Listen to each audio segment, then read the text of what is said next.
Hi everyone, I'm Tina, the creative guru with Gems, Paper, Scissors, and I am here to just enjoy the live. I was feeling a little social and decided I could hop on and we could go ahead and create together. I am working on the first layout of the Sweet Halloween, which is a scrapbooking kit from Stampin' Up! And I am an independent demonstrator with them. So I am working on first this side. I've already done all my cutting. I did make a few mistakes on my cutting, but I think I'm good for this particular layout. We'll see. Anyways, I also am kind of like many of you, and all of my photos are predominantly portrait or vertical instead of horizontal or landscape. So I'm going to be making some adjustments to this page specifically to accommodate that. So like I said, I've got most of this already pre-cut out. I did do the recommended coloring of the pumpkin pie. So I don't know if you can see the sparkle in that. It does suggest doing the coloring with our Stampin' Blends markers. I did not have pumpkin pie. I don't have all of the colors and all of the things.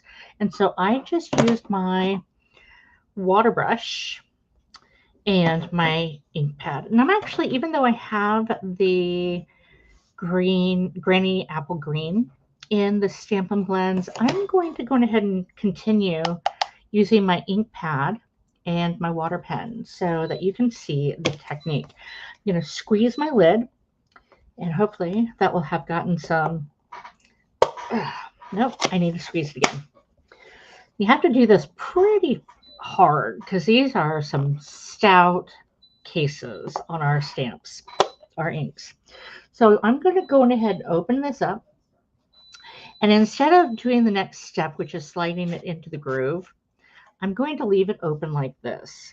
And what I'm going to do is I'm going to take my water brush and I'm going to make sure I've got it wet enough. There's a little bit of water over there, so I know that it's damp enough. And I'm just going to pick up some of this color. And as I do, I'm going to bring it out and add water so that I've got a pretty consistent place to pick up at. And based off of the example here, they colored the treats in this basket the green, granny apple green. So I'm just going to go ahead and pin these in and brush it on. And I feel like the water brush also gives me some extra options on shading. That using the Stampin' Blends, it can, but I really like this intense candied feel, right? So that looks like maybe an apple. Okay, so I'm going to pick up some of the darker, heavier, and I'm just going to brush that along to give a bit more intensity to my piece. That's all there is to it. And then I'm going to brush this off to the side so all of that green can be available for another project. Easy peasy. But you can see how, like on these pumpkins, I have some intense variants. And I don't feel like I personally get that much variety utilizing the Stampin' Blends. So between not having every color known to creation, I like that variety. So I'm going to attach all of my things. So the instruction says to do some preparation, which is color some of the pre-cut pieces as shown. So we just finished that. And it also says to adhere your photos to those mats. So let's do the two for this page. And I am going to stamp some of my family. And I tend to use our dots for my photos. They're a little glossier, and I find that the glossy photos stay better with our dots. And since I have them, I can use them, right? So I just put typically 5 or 6 of them on, just like so, before I mount these where I want them.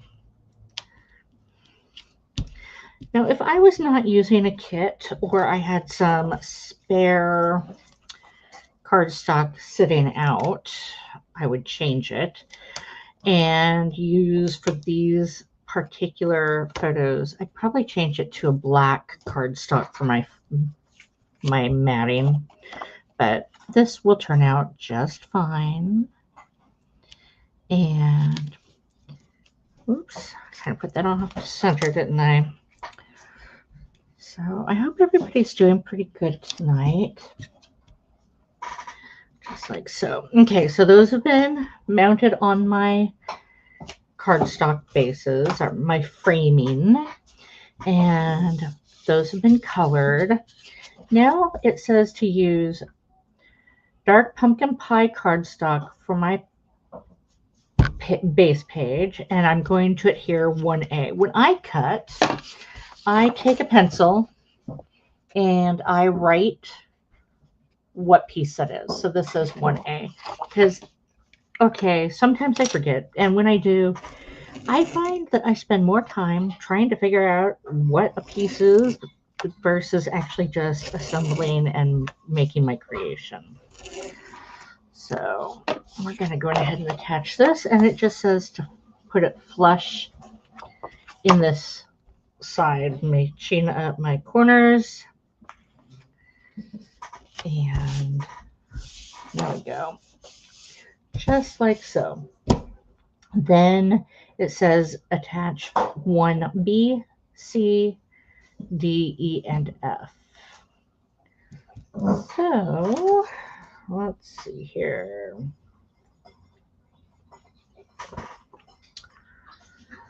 And then C is the odd side out. Okay, so piece 1B is this long one right there. And I wrote on this side, so if it's showing by the time I'm all said and done, I can take an eraser and remove that. So here's B, and it tells me that this is about 2.5 inches down to the side and about, let's see here, we usually have a ruler laying around here. So we're going to say 2.5 inches. So somewhere in here, and then it says 1 3/4. So that would put it right about, I don't normally measure, I just kind of eyeball it, but we'll do it this way. And if I'm off, that's okay. So that should be about right. And then, so there's 1B. This is 1C.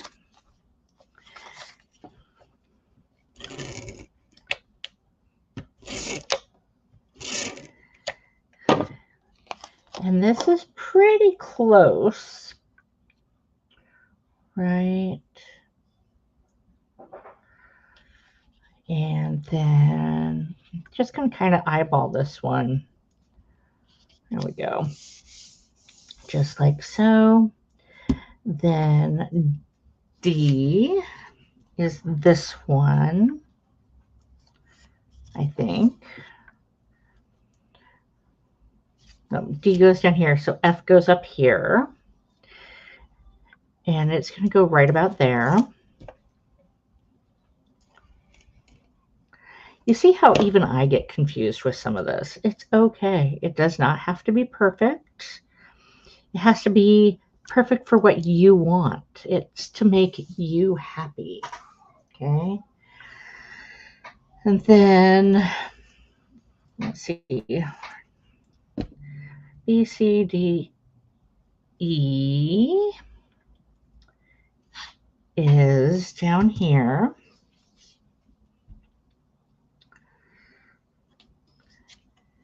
And then, which is this piece right here. Yep. And it's going to come down here like so. We're going to wait to attach this because I want to get my photos in place. Because I am changing this a bit, I want enough space to change things up a little, right? So I kind of still like him over here, but I think I'm going to swap these two for where they belong. And place this kind of like that. Okay. Which means I want this to line up pretty well with that photo. Okay. And I'm particular. I want my candy stems going the right direction. I know it doesn't really make much difference, but it's what's going to make me happy. When I'm flipping through this, all I want is the happy feels. So let's go ahead and attach down G.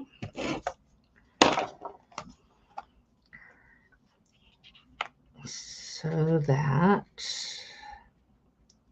everything else starts to line up with that. Okay. And normally it wouldn't make much difference, but because, like I said, I do a lot of photos on my phone. That means they go up and down instead of side to side far more often. Okay. We're going to do just like that. Much better. And then we're going to tuck this. Oh, I should have done that. I'm going to change this. So I like this as an overlay, kind of taking a little bit of that matting out. As you can see, when I printed, it had more of a frame out than typical. Then I'm going to overlap this like so. So I'm still running with the suggested feel here, but I'm making some adjustments. And then we're going to attach this silly little hippo.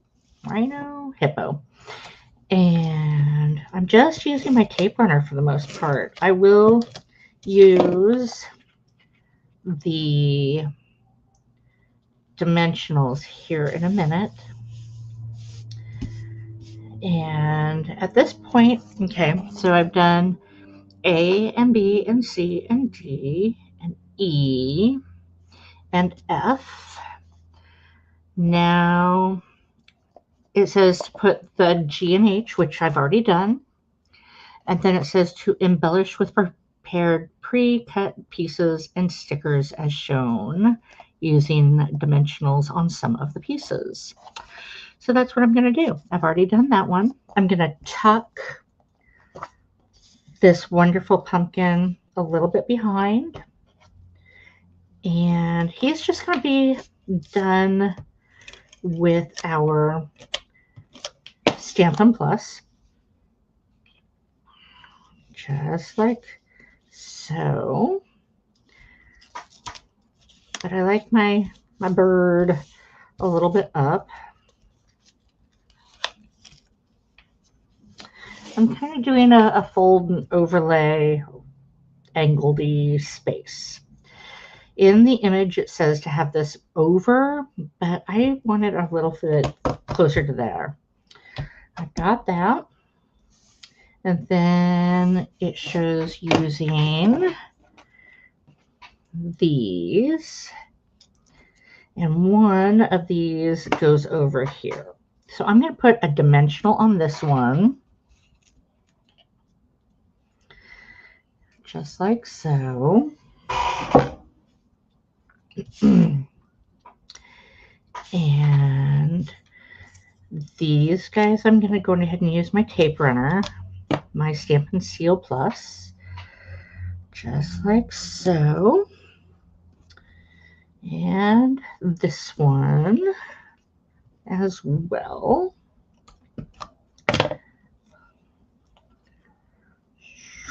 And then I'm going to use Hey Pumpkin, which is perfect because my grandson is hanging out with the pumpkins in the skull. But I think I want this one lifted up a little bit more. So let's go ahead and grab some dimensionals. Just like that.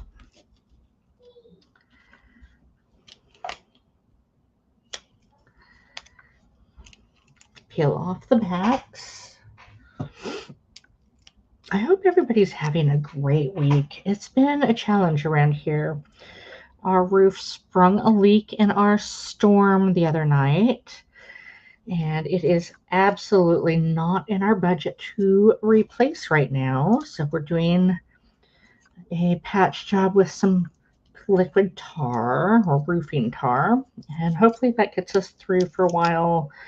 We may have to do the roof ourselves because doing that professionally is very expensive around here and way out of our budget. So then it shows this wonderful little bat, and that is everything it suggested. But I happen to have found in my stash some Shimmer Star foam stickers, and I'm going to add a few of these to my project because I got them and they coordinate, and I think they'll look completely fun. I mean, look at that. Look at that. Isn't that just a great coordination? I may as well do this. So let's grab my Stampin' Take Your Pick tool.